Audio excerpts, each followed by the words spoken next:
कन्हैया पर है तो वो इष्ट है। एक इष्ट जीवन में जरूर बनाओ। अगर 6-6 महीना में देवता बल दोगे तो जिंदगी निकल जाएगी, कृपा नहीं मिलेगी। जैसे आप देखना 2 एकड़ को खेत है, अब वो में तुम 4-4 हाथ के गड्ढा करो तो खेत भी खराब हो जाओ, पानी भी नहीं निकल। एक ही गड्ढे को खोदते जाओ, एक को खोदो 4 पे नहीं, 10 पे नहीं, 20 पे पानी निकलेगा। ऐसे एक देवता को पकड़ करके मानते जाओ, आज नहीं तो कल नहीं तो परसों कृपा जरूर होगी। और इष्ट अगर एक नहीं होगा तो बात बिगड़ जाएगी। अगर एक हाथ के गड्ढा खोदोगे तो खेत खराब हो जाएगा और पानी भी नहीं निकलेगा। 6-6 महीना में देवता बल दोगे तो कृपा भी नहीं होगी और जिंदगी बर्बाद हो जाएगी। इष्ट जरूर बनाओ। और इष्ट का तात्पर्य ये भी नहीं कि राम जी इष्ट हैं तो दुर्गा जी की बुराई करो, नहीं, सम्मान सबका करो, लेकिन जो श्रद्धा इष्ट में है वह दुनिया में कोई में नहीं।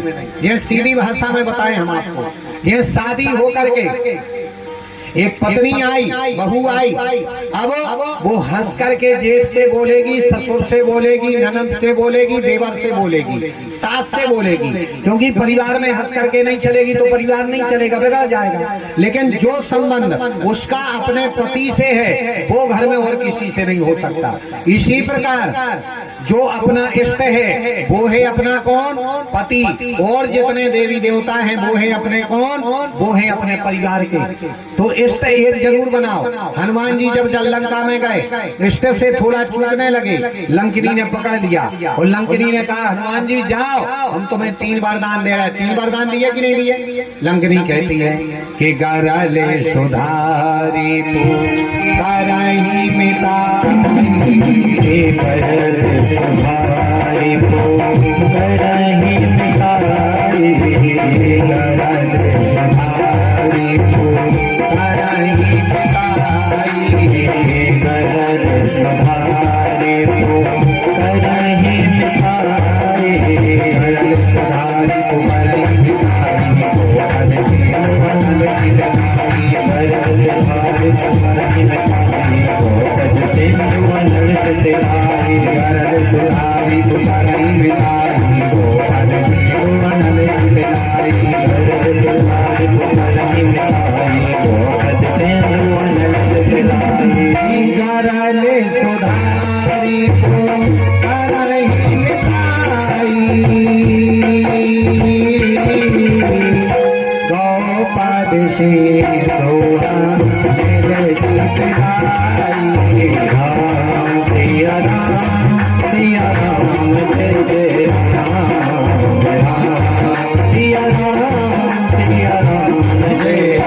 गरल सुधा रिपु करई मिताई, गोपद सिंधु नल सिखलाई।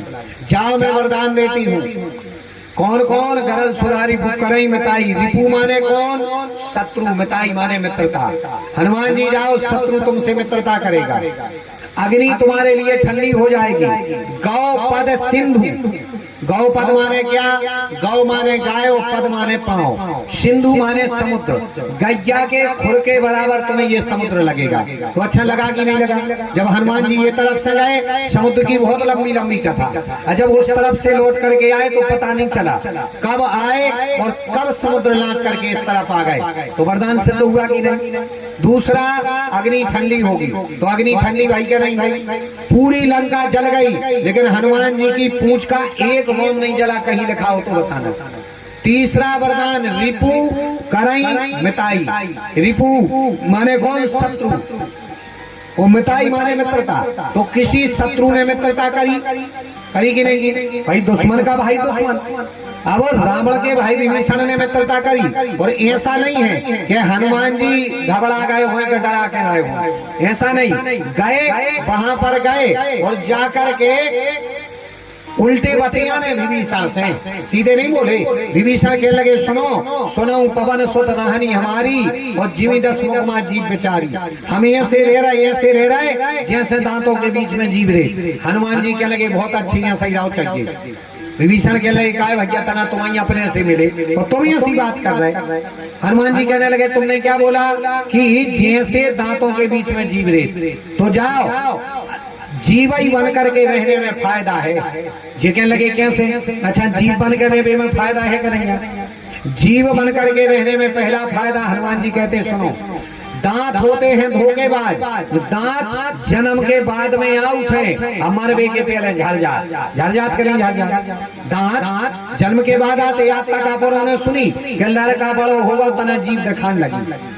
जा सुनी के लड़का बड़ो होगा दांत दिखाने लगे। आज तक आप लोगों ने सुना कि हमारे दादाजी बूढ़े हो गए तना जीभ गिर गई। हाँ जी सुना कि दादाजी बूढ़े हो गए, मंजन कर रहे थे और मंजन कर रहे थे तो उनको जो है दांत गिर गए। वही दांत जन्म के बाद में आते हैं और मृत्यु के पहले चले जाते।